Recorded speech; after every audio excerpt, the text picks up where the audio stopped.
Late one night, Andy Rooney left a meeting in Lewisburg, Pennsylvania to drive home to the D.C. area where he lived.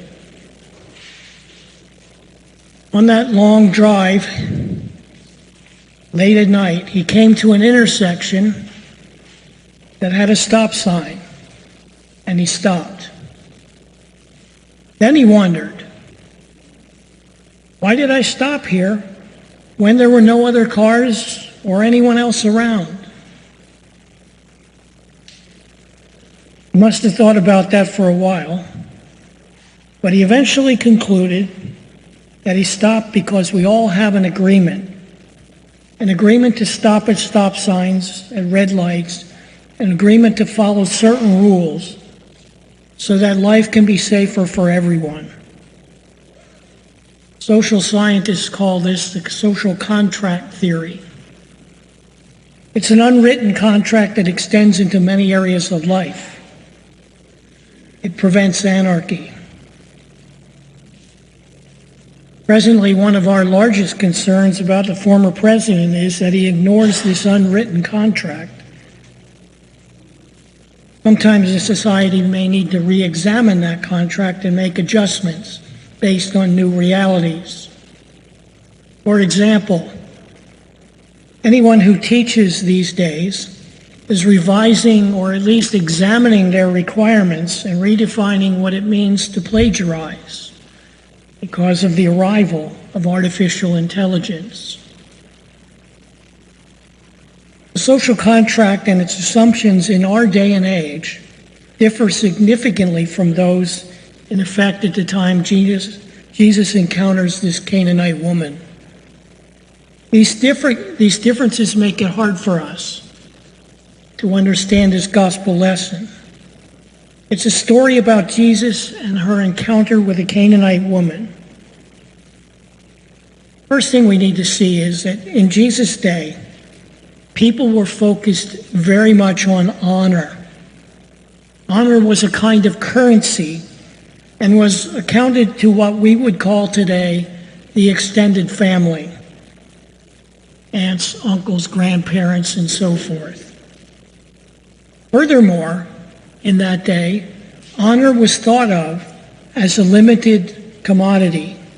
That is, there was only so much honor in this world. So if someone gained honor, someone else had to lose it. One's gain is another's loss. Honor and shame helped shape that first century society. The rules were known by everyone, or so it was assumed. In that day, one of the parts of that contract were that women were essential to the life of the family. Their role, however, was carried out internally within the family, the private side of things, in that extended family. In the public arena, that was the male's territory, and they were charged with interactions between one extended family and another. And these usually occurred in the public square.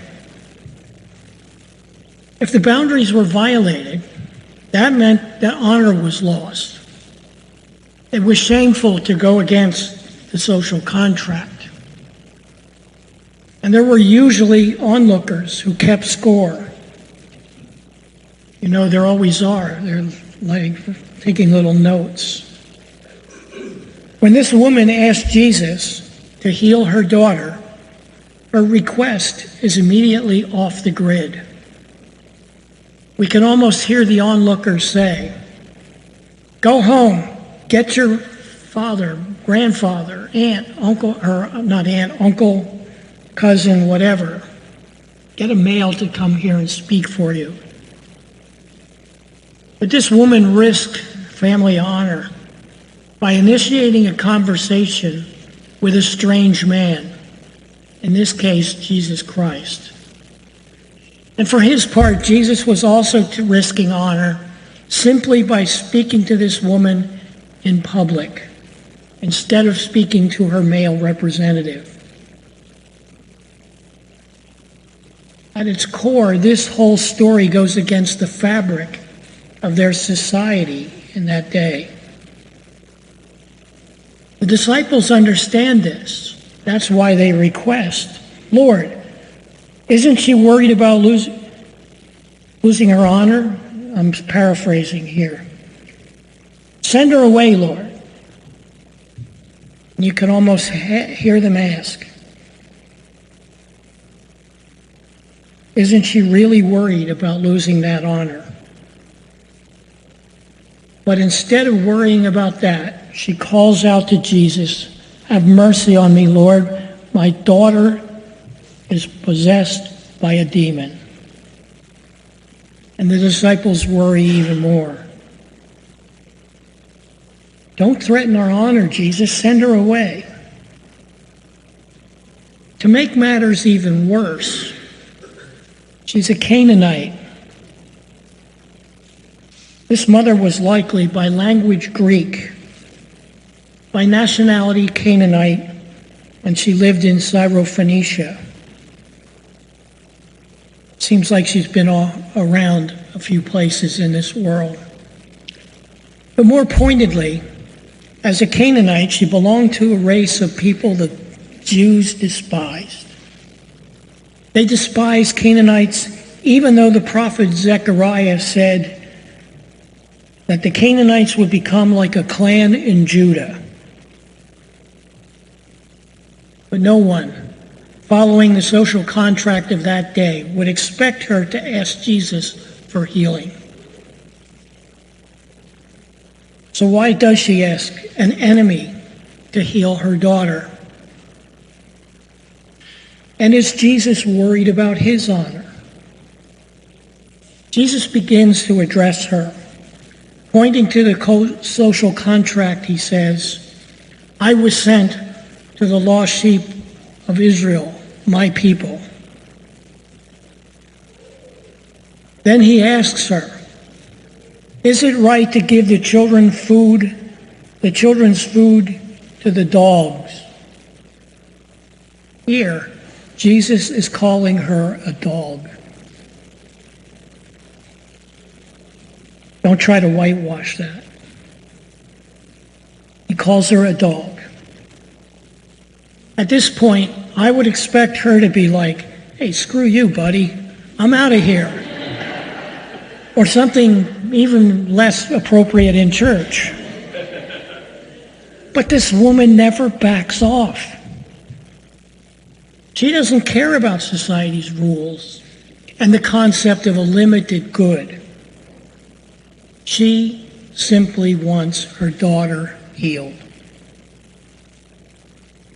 Although I can't prove it, I suspect that she has had a few nonverbal cues from Jesus that he is more with her than would seem so at this point in the story. The text seems to imply that Jesus is with her, one, because he ignored the rules himself, and he engaged her in conversation. It becomes clearer when she replies to Jesus, is it right to give children's food to the dogs? And she essentially says, I'm not asking for the children's food. I simply want the crumbs that fall to the floor. That will be enough for my daughter to be healed. She's not buying into this limited good nature of the contract. She may seem crazy, but she believes in the unmerited, unlimited grace of God. Jesus responds to her very positively, woman, your faith is great. Jesus and this woman seem to have another agreement. It's a pact to resist the social structures imposed in their limited goods society. Their pact goes against the notion there's not enough to go around. She has faith in a God whose grace cannot be contained. Furthermore, think about this. This story is sandwiched between two miraculous feedings. In those stories, There's just a little bit of food. And the disciples are worried that food is scarce. But as it turns out, a little food is plentiful when placed in Jesus' hands. Just for your information, the second feeding miracle occurs in the Decapolis, or 10 cities. It's clearly in Gentile territory. So unbelievably, it seems there is enough for the despised Canaanites. There's enough for lost sheep, lost goats, Gentiles, the lame. There's even enough for those hated Romans, enough for the dogs, and I would add for the cats too. You get the point. No matter how the structures try to contain it, the love, grace, and mercy of God will not be constrained. The realities of the empire cannot constrain it.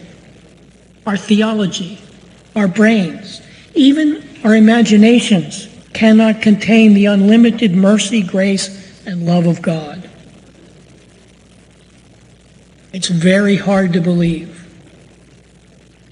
However, against the odds, this Canaanite woman believes it, and at least at this point in her life. So yeah, we have to drive our cars, ride the buses, play the games, make money, buy insurance, watch television responsibly, and so forth. We have a contract with others not to endanger them recklessly by disobeying traffic signals and signs and directions. However, we also need to keep in mind there are times when the terms of that contract might need to be changed for the good of that society. Then they should be changed. But still, in the end, there's only one place we can really count on, and that is we ultimately need to place our faith and well-being in the hands of God. Our government, our laws, and so forth help organize society. But ultimately, God is where our future lies. It makes a difference where we place our faith. Here, Jesus promised to this woman, "Go, your faith has made you well." And so today I bid you, go, your faith makes you well. Amen. May the peace of God that passes all understanding keep your heart and mind